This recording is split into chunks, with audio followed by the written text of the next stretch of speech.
Hey GQ, I'm Nathan Chen, and this is The Breakdown.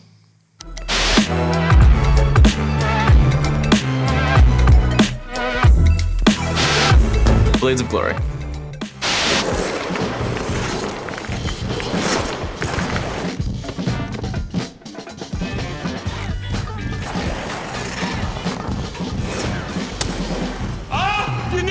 Yes, I did. See that? Blades of Glory, a classic. One of the best skating movies out there. Honestly, they got a lot of things pretty solid in this, in terms of choreography, the time that we spend in doing choreography. And skating is split 50-50 basically with technique and artistry. We have something called the technical element score and then the program component score. And the program component score is basically encompasses a lot of the artistry and more of the performing aspects of the program. So it makes a lot of sense that we would spend a lot of time off the ice and on the ice working on choreography like that butterfly sequence. There's a lot of time that we spend working on little fine-tuning the program, making sure that we're matching the character, matching the vibes of the program, and just being able to be super comfortable with the music and being able to relate to the music as best as we can. Yeah, I've never actually seen like a warehouse rink, so that's a new one for me. Fortunately in the US, there are like rinks everywhere. So wherever I want to find a rink, I basically can find a rink. I used to skate in a rink over in California called Lake Arrowhead, and it was sort of like a warehouse, which I think now it is a warehouse, but that was a really cool rink. No boards, it's just like a pure sheet of ice, so that was really interesting to skate on. Most of the time, like I'm skating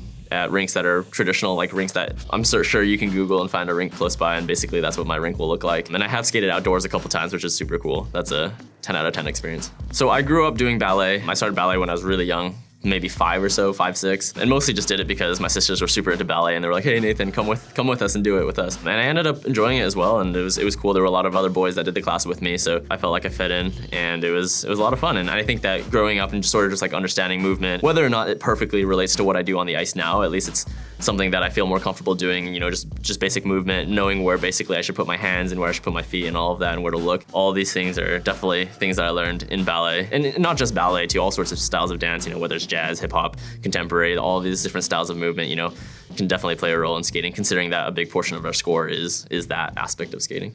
Fairly accurate to an extent, obviously, sort of dramatized, a little bit more drama than normally would see in competitions. And now currently, typically men don't really skate with men for pairs, but if something like that happens in the future, it'd be pretty cool to see.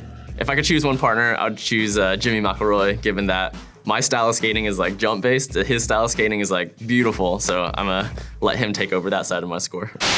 Tonya.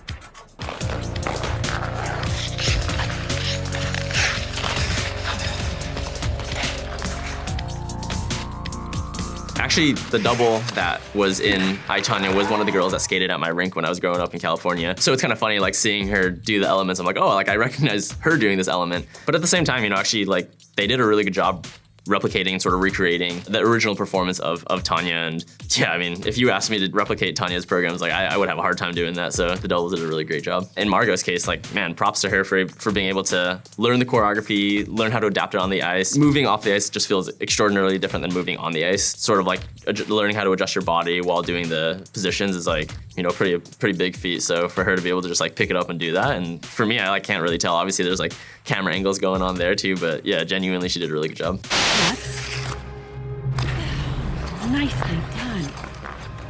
And now we will find out whether she will be the first American to attempt and complete a triple axel jump. We will know that here, whether she tries it or not. Yeah, Tonya was a pretty incredible skater herself. Triple axel, that was like a huge element. Even for me, I struggle on that element. So for her to be able to do it that long ago, it's pretty impressive. So we have a bunch of different elements, or jumping elements in our programs. One is called axel, one is called saukow, toe loop, loop, flip, and lutz. All of them take off backwards except for axel. Axel is the only one where you're charging forward into the element. So inherently it's a little bit more scary. I mean, perhaps going backwards is a little more scary, but in my opinion, going forward is more scary because you can like see where you're going, and you have to be really precise on how you like press into the ice, how you cut into the ice, how you stop your blade, so that you can basically vault yourself in the air. Whereas everything going backwards, you kind of just like either slam a foot into the ice or you like carve the edge out. Stepping forward is like a lot more tricky. So for her to be able to do triple axel in a time where people were doing triples, of course, but a triple axel was still like, really next level. Of course, there were some that did it before her, like Midori Ito and whatnot, but it's a really, really challenging jump. So for anyone to do it, it's, they have my props. The cutting edge.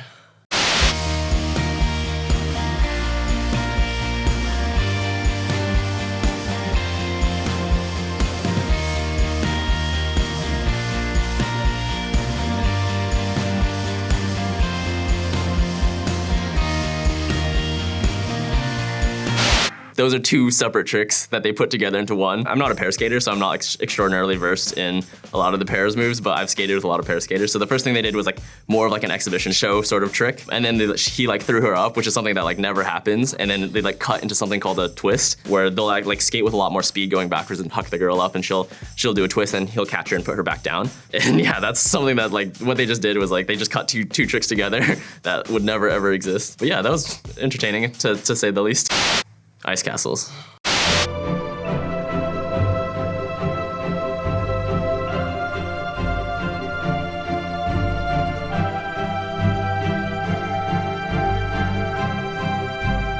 I mean, the program was good. I don't know, she must have done something really good because typically speaking, people don't really stand up in the middle of the program. So that's pretty new, good for her. If you do have impaired vision, I definitely think there's the capability to do all these things. And I think a lot of it comes down to feel when you're on the ice, when you're doing these elements, a lot of it is feel. And especially in the context of a competition when you're the only one on the ice, you don't have to worry so much. I think the most dangerous thing is just being able to like make sure that you're not running into other people and knowing where the boards are, that's difficult. But the actual movement and the jumps and the spins, I think are all things definitely more difficult than being able to have non-impaired vision. But you know, I think it's something totally doable. I actually do recall seeing in Ice Castles the scene where she falls. I was with, like, it was playing at our rink and I was like with my friend. And the fall, they could have done a much better job with that. She like steps on a cable, I believe, or like jumps into a cable and falls. And that is, even if there was a cable on the ice, like I would skate over it. Maybe I would like stumble a little bit, but I don't think anyone would really fall that hard. The cutting edge too. Do a split twist. What? Trust me. But now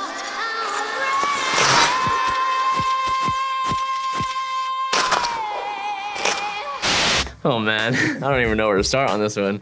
I mean, okay, so first of all, the trick that they did was something that's extraordinarily unbelievable. There's no way this will ever happen in real life. Again, they were doing a twist variation where he does like a triple toe underneath.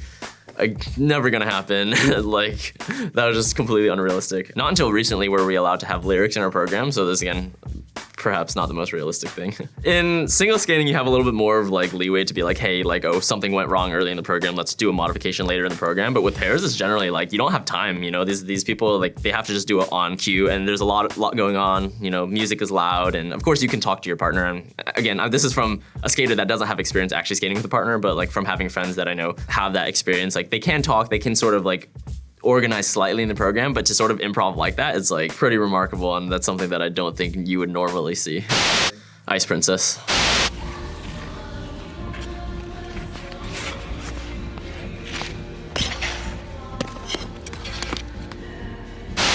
I've made a lot of mistakes in my career in competition, out of competition. We have two competitions. We have the short program and the long program, or the free program. And if short program doesn't go great, you still have the opportunity to bring up those points in the free program. So again, keeping your mind in check, making sure that you're, you know, focusing on the things that you have to do forward and not looking back, because at that point, you know, it's already over, so you gotta move forward and try to learn from that. Definitely when in competition, being in the right mental state, being focused, being geared in is like, more than, I would say, 80% of it. You know, we already spent all this time in training. We spend like every single day prepping our competitions, prepping our, and that's the thing with skating, right? When we're competing, we're doing the exact same thing that we trained. So it's not like we're doing a brand new program every time or a brand new routine every time we go on to competition. So there's all stuff that you prepare. So, you know, all that work that you put into practice should basically reflect in competition, as long as you're, you know, in the right headspace, as long as you're, you know, focused and doing the right things mentally.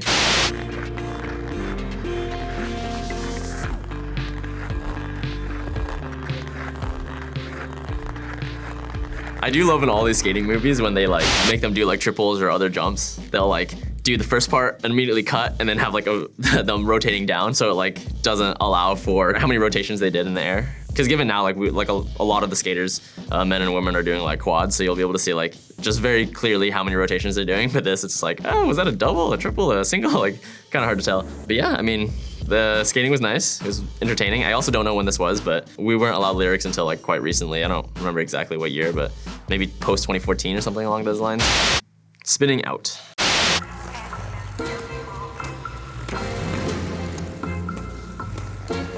In terms of tricks, in terms of like what they did, this is the most realistic, I think, out of all of them. You know, the jump was like from the start to the end. You could see the whole jump.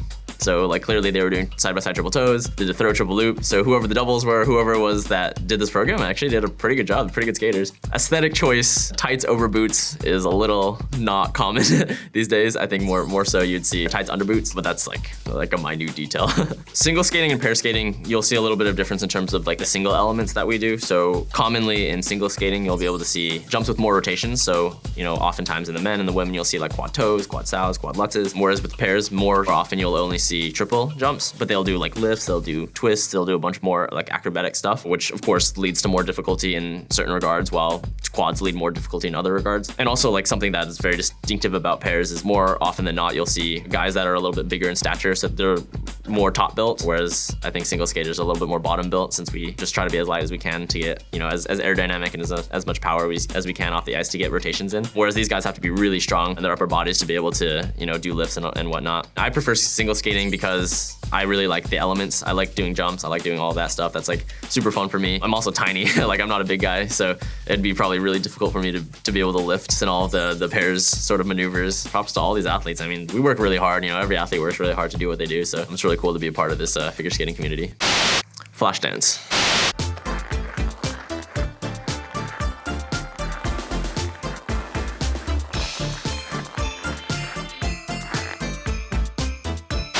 Falls happen in skating, you know, that's okay.